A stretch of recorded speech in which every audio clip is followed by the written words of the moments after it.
जो ब्राह्मण होते हैं, जिनको ब्रह्म ज्ञान होता है वो उसको ही ब्राह्मण कहते हैं। मगर ब्राह्मणों में भी चतुर्वेदी चार वेद को जानने वाला, त्रिवेदी तीन वेद को जानने वाला, एक वेदी त्रिवेदी दो वेद को जानने वाला, तो ऐसे अलग अलग कोटि के ब्राह्मण की एक डेफिनेशन है हमारे सभ्य समाज में। ब्राह्मणों के सभ्य समाज में ये एक वेद को जानना, दो वेद को जानना, तीन वेद को जानना, चार वेद को जानना, ये अलग अलग ब्राह्मणों का नाम है।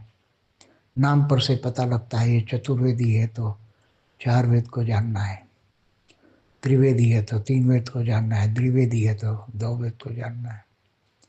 तो ये सभी ब्राह्मण हैं। मगर ब्राह्मण क्या होते हैं, जब ब्राह्मण भी उसको पूरा ज्ञान नहीं होता, ब्रह्म ज्ञान होना चाहिए, पूरा ब्रह्म ज्ञान नहीं होता।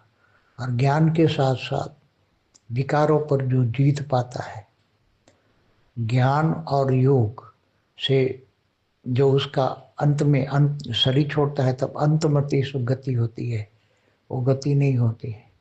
तो यहाँ भूत प्रेत बन के भटकता है तो ज्ञानी है, उसको ज्ञान भी है मगर अधूरा ज्ञान है। मगर आम इंसानों से तो जैसे क्षत्रिय वैश्य शूद्र है, उनसे तो ज़्यादा ज्ञान है, तो ज्ञानी है तो ब्रह्म राक्षस बनता है। तो ब्रह्म राक्षसों में ज़्यादा आत्माओं में, ब्रह्म राक्षसों की आत्माओं में ज़्यादा पावर है, क्योंकि ज्ञान है, ज्ञान का पावर है। इसलिए ब्रह्म राक्षस बहुत डेंजर होते हैं। तो ये जब ब्राह्मण मतलब अर्थ अधूरे ज्ञानी वासना युक्त शरीर छोड़ते हैं, अंतमति सुगति में आते हैं, तब आत्मा के साथ ज्ञान भी ले गया और विकार भी ले गया। तो वासना युक्त ज्ञानी तो आत्मा ब्रह्म राक्षस बनती है, और वो बहुत डेंजर होती है। ब्रह्म राक्षस किसी में प्रवेश कर जाए तो उसको कोई निकाल नहीं सकता, क्योंकि वो सूक्ष्म शरीर में भी 7 लेयर होते हैं, तो 7वें लेयर में वो पहुंच जाता है। वो नियर बाय एकदम अंदर 7वें लेयर में चला जाता है और उसका कारण शरीर तक पहुंच जाता है। कारण शरीर तक नहीं पहुंचता मगर कारण शरीर के नज़दीक पहुंच जाता है। तो उसको निकालने के लिए बड़े बड़े ओझा भी उसको निकाल नहीं सकते। अंत में वो आत्मा को मार कर ले जाता है अपने साथ और उस आत्मा को खा जाता है अंत में। तो ब्रह्मज्ञानी ऐसा ही काम करते हैं। ब्रह्मज्ञानी को कोई भी हो जा, कितना भी बड़ा हो जाओ, ब्रह्मज्ञानी को ब्रह्म राक्षस को नहीं निकाल सकता। ब्रह्म राक्षस अंत में उसकी जान लेकर ही जाता है और अंत में उसकी जान को, उसकी आत्मा को ही खा जाता है ब्रह्म राक्षस। ब्रह्म राक्षस भूत प्रेत पिशाच से भी ज़्यादा नेगेटिव पावर होता है उसमें। इसलिए भूत प्रेत पिशाच चुड़ैल ये तो उसके सामने, ब्रह्म राक्षस के सामने कुछ भी नहीं है। जो अघोरी होता है, अघोरी होता है तो वो मंत्र तंत्र की साधना स्मशान में जाके सबों पर करता है, सबका मांस खाता है, मदिरा पीता है। और वो जो मरने वाली आत्माएं होती हैं स्मशान में घूमती रहती हैं, और भी भूत प्रेत होते हैं जो स्मशान में रहते हैं, उनको वो साधना के बल पर भूत प्रेतों को कंट्रोल करता है। तो वो कंट्रोल करके फिर उससे काम कराता है। और फिर ये अपनी अघोरी विद्या होती है, इनके पास ये ब्रह्म ज्ञान नहीं होता। ये इवन ब्रह्मा विष्णु शंकर का भी ज्ञान नहीं होता, उनको केवल अघोरी साधना होती है। वो अघोरी साधना का ज्ञान होता है।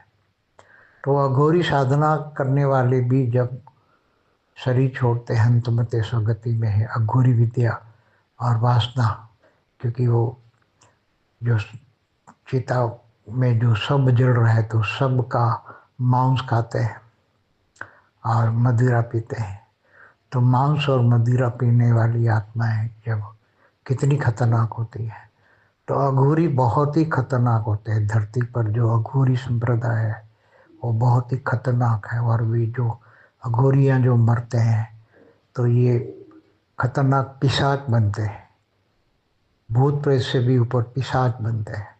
और वो पिशाच बनकर अघोरी बहुत लोगों का अकल्याण करते हैं, क्योंकि वो भूत प्रेतों को भी कंट्रोल करके चुका होता है और मरने के बाद भी भूत प्रेतों को कंट्रोल करके उससे काम कराता है, तो पिशाच बन जाता है, बहुत बड़ा पिशाच बन जाता है। मगर वो ब्रह्म राक्षस नहीं बन सकता। ब्रह्म राक्षस तो पिशाचों का भी बाप होता है, इसलिए अघोरी पिशाच बन जाते हैं मरने के बाद जो अघोरी होते हैं, क्योंकि उसके पास कोई ज्ञान बयान तो होता नहीं है, कुछ भी ज्ञान नहीं होता, इसलिए ऊपर के लोकों में नहीं जा सकते। उसकी अंतमते सुगति वासना इतनी होती है उसके अंदर, बहुत वासना, साधारण इंसान से भी ज़्यादा वासना अघोरियों में होती है। बहुत गंदे काम करते हैं, इतने गंदे काम करते हैं सोच भी नहीं सकते। इसलिए जो ये अघोरी संप्रदाय है, ये धरती पर बहुत बड़ा श्राप है। धरती पर अघोरी संप्रदाय बहुत बड़ा श्राप है। और जो, क्योंकि वो ज़्यादा ज़्यादा शंकर तक मानते हैं, शंकर की भी उपासना तो नहीं करते। उपासना तो भूत प्रेतों को कंट्रोल करने के लिए उसकी जो विधि होती है, मंत्र तंत्र होता है, वो करता है और भूत प्रेतों को कंट्रोल कर लेते हैं। बाकी और कुछ होता नहीं है। उसके पास महादेव का भी ज्ञान नहीं होता है। ब्रह्मा विष्णु शंकर का तो छोड़ो, महादेव का भी नहीं होता है। इसलिए बहुत डेंजर होता है। अज्ञानी मतलब उसको एकदम शुद्र टाइप के, एकदम थर्ड क्लास क्वालिटी की आत्मा कहेंगे। आत्मा भी नहीं कहेंगे, ये तो जानवर मिसल है। तो ये सब बहुत डेंजर होता है। ये सभी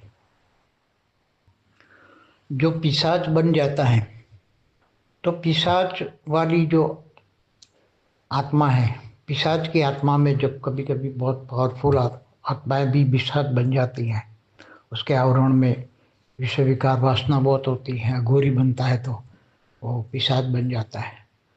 तो ऐसी पिशाच वाली आत्माएं फिर सूक्ष्म में ऊपर चली जाती है और अनेक भूत प्रेतों को वो खा जाती है, और अनेक भूत प्रेतों को खाकर वो बहुत बड़ा पिशाच बन जाता है।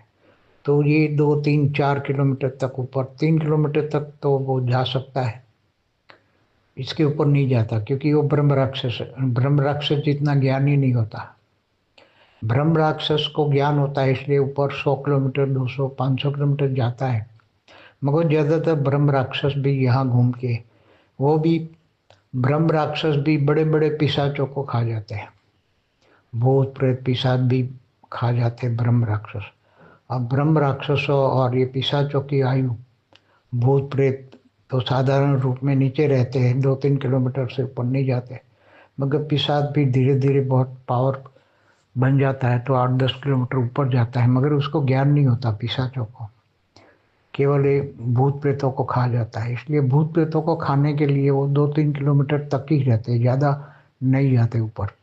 मगर ब्रह्म ज्ञानियों को ज्ञान ऊपर होता है और पावरफुल आत्माएं होती है ब्रह्म राक्षस को, तो ऊपर 100 200 किलोमीटर तक चली जाती हैं।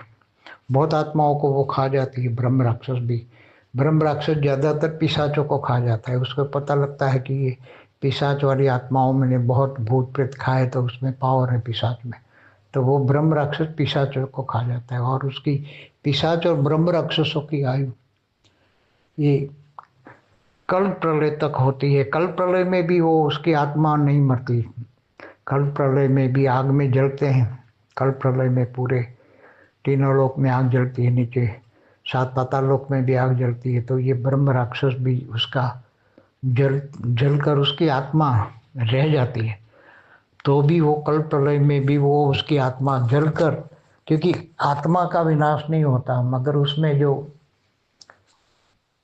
शरीर है, शरीर सूक्ष्म शरीर में भी आग लगती है। भूत प्रेत, सभी भूत प्रेत पिशाच ब्रह्म राक्षस सभी के शरीरों के जलकर अग्नि तत्वों में कन्वर्ट हो जाते हैं। तो अग्नि से फिर आत्मा निकल जाती है आग की प्रलय से। आग प्रलय, कल प्रलय में आग प्रलय होता है, काल अग्नि होती है, तो वो आत्मा निकल जाती है। फिर वो आत्मा के उसके आवरण सब जल के भस्म हो जाते हैं।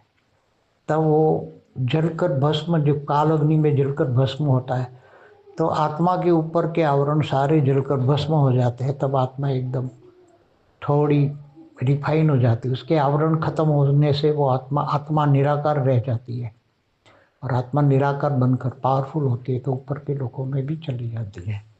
इसलिए ये कल प्रलय तक उसकी आयु होती है भूत पिशाचों की। फिर कई भूत तो आग में जलकर भस्म हो जाते हैं। उसमें आत्मा पावर नहीं होती। मगर जो परम तत्व की भी आत्मा है, परम आकाश की, परम वायु, परम अग्नि की आत्मा है, तो भी अग्नि में नहीं जल सकती आत्मा, तो फिर यहाँ ही रहती है। कल प्रलय में आत्मा यहाँ ही रहती है, मगर निराकारी स्टेज में वायुमंडल में घूमती रहती है आत्मा। ये सभी आत्माएं जो परम तत्व की है या परम राइट की है, तो सभी आत्माएं कल प्रलय में ऊपर के लोकों में नहीं जा सकती, तो नीचे जलकर निराकार रूप में सभी आत्माएं निराकार रूप में रहती। शरीर जल जाता है, चाहे स्थूल शरीर हो, सूक्ष्म शरीर, सभी को काल अग्नि आग लगती है कल प्रलय में। विष्णु सूर्य में प्रवेश करके बारह सूर्य की रोशनी करता है कल प्रलय में, तो बारह सूर्य की रोशनी में जल के उसको भी काल अग्नि ही कहेंगे, अग्नि नहीं कहेंगे, काल अग्नि। इतनी पावरफुल अग्नि होती कि जलाकर भस्म कर देती। मगर आत्मा, जिनकी आत्मा परम तत्व के परम लाइट की बनी है, वो आत्मा का विनाश नहीं होता, क्योंकि काल अग्नि भी उसकी आत्मा को नहीं जला सकती।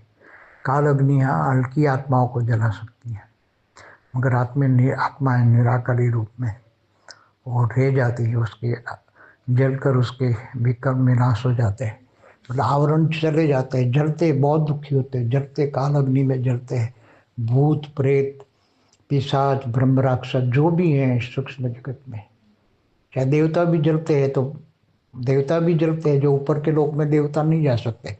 स्वर्ग लोक में भी जब काल अग्नि पहुँचती है कल प्रलय में, तो देवता भी जलते हैं। तो देवता उसका सूक्ष्म शरीर, जो देवताओं का तीन तत्वों का शरीर होता है, तो वो शरीर सूक्ष्म शरीर जल के अग्नि तत्वों में परिवर्तन हो जाती है, आत्मा बच जाती है। आत्मा अगर पावरफुल है तो बच जाती है, परम तत्व की है तो बच जाती है। देवताओं की आत्मा ज़्यादातर परम तत्व की होती है, और कभी कभी परम लाइट की भी होती है।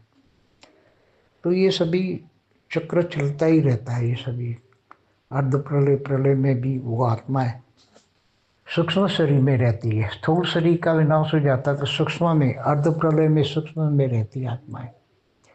तो फिर जब जब उनको लगता है कि सतयुग तथा द्वापर कलयुग में, तो ऐसी आत्माएं फिर दोबारा वासना युक्त आत्मा होती है, तो कलयुग में धरती पर आती है और जन्म लेती वासना युक्त आत्माएं।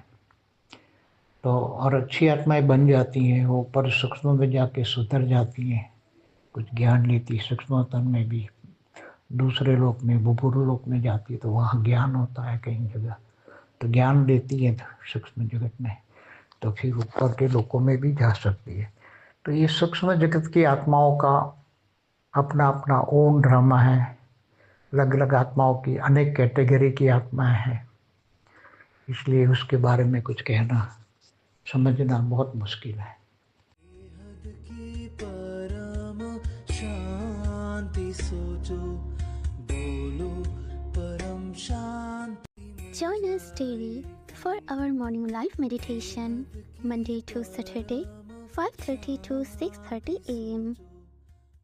Join us daily for live meditation, 10 p.m. to 11 p.m. on YouTube Live. Subscribe now. Website www.paramshanti.org. Email us anant@paramshanti.org. Like, share, subscribe. Join today. बेहद की परम शांति सो